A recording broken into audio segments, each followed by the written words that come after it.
शिवेंद्रराजे भोसले आणि शशिकांत शिंदे यांच्यामध्ये शाब्दिक चकमक झाली आहे। शिवेंद्रराजे यांच्या भोवती कंत्राटदारांचा गराडा असतो असं शिंदे म्हणाले, तर मला डिवचलं तर सोडणार नाही असं उत्तर त्यावर शिवेंद्रराजे भोसले यांनी दिलं।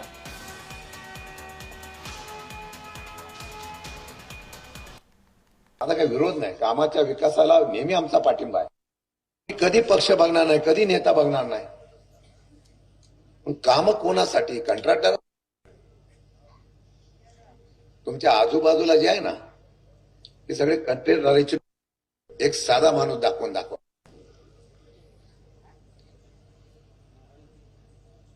काय माणसं वाढतात हो। 100 कोटीची कामं, 150 कोटीची कामं घेतली जातात। पार्टी साहेब, तुम्हाला मी देऊ शकतो नाही या पद्धत क्षमा मागतो, कारण तुम्ही पवार साहेबांचा निष्ठावंत नेता होता। तुम्ही कधी अशा प्रकारची कामं अपेक्षित केली नाही, पण स्वाभिमानाने केळकर पट्ट्यामध्ये नाव घ्यायचं झालं तर बापूराव पार्टीचं नाव घ्यावं लागतं, याचा मी अभिमानाने उल्लेख करेन।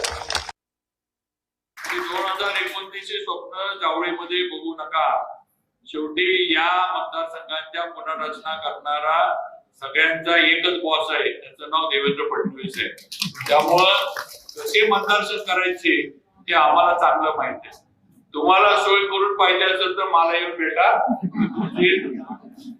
मी तुमची आमच्या साहेबांकडनं देवेंद्रजींकडनं सोय करून देतो।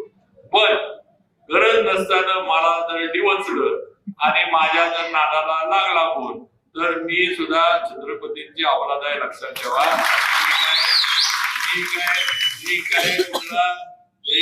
लुंग्या मी पण नाही। प्रतिनिधी प्रकाश शिंदे या सगळ्या संदर्भात आपल्याशी बोलण्यासाठी जोडले गेलेले आहेत। प्रकाश, एकंदरीत राजकीय वातावरण साताऱ्यामध्ये या दोन्ही नेत्यांच्या या वक्तव्यानंतर तापल्याचंच पाहायला मिळतंय। नक्कीच रिद्धी, गेल्या काही दिवसापासून जिल्हा परिषद निवडणुका असू द्या किंवा नगरपालिका निवडणुका असू द्या, या निमित्तानं साताऱ्यातील वातावरण खरं तर तापलेलं आहे।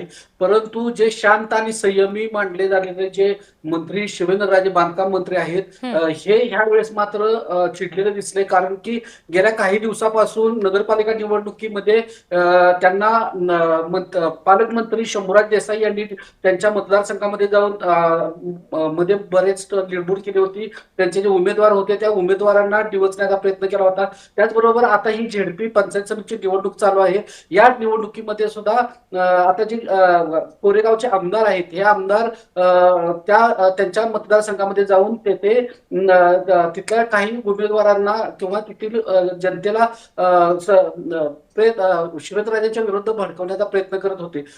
हे त्यांच्या लक्षात आल्यानंतर ज्यावेळेस शिवेंद्रराजे एका आता कालच्या जाहीर सभेमध्ये बोलत होते, त्यावेळेस मात्र त्यांचा संयम तुटला आणि त्यांनी आमदार शशिकांत शिंदे यांना एक इशारा दिला की जर माझ्याकडे जर कोण माझ्या डिवचलं तर मी मात्र कोणाला सोडणार नाही आणि मी जो आहे तो छत्रपतींच्या अवलाद आहे, अशा भाषेत त्यांनी आमदार आणि शरदचंद्र पवार पक्षाचे जे प्रदेशाध्यक्ष आहेत ते शशिकांत शिंदे यांना त्यांनी इशारा दिलेला आहे। कारण की खरं तर 2029 मध्ये शशिकांत शिंदे हे जावलीमधून निवडणूक लढवणार असल्याचे आता सध्या संपूर्ण जिल्ह्यामध्ये किंवा प्रत्येक ठिकाणी ही वावटी उठलेली आहे। अगदी, आणि त्याच अनुषंगाने आता दोन्ही नेत्यांकडून ही सगळी वक्तव्य सुद्धा होताना दिसतात। तुम्ही सुद्धा प्रकाश आमच्याशी जोडलेले राहा। पुढची एक महत्त्वाची बातमी आपण बघूयात, आणि ही बातमी आपण बघण्याआधी आपल्यासोबत मुंबईमधून ज्योत्स्ना आपल्यासोबत जोडल्या गेलेल्या होत्या, त्याचबरोबर साताऱ्यामधून प्रकाश होते, पुण्यामधून रोहन जोडले गेलेले, कोल्हापूरमधून अमर आपल्यासोबत होते, त्याचबरोबर नागपूरमधून तेजस आपल्याशी जोडले गेलेले होते। या सगळ्यांनी सगळ्या संबंधित बातम्यांचे तपशील आपल्यापर्यंत पोहोचवले, यासाठी सगळ्यांना धन्यवाद।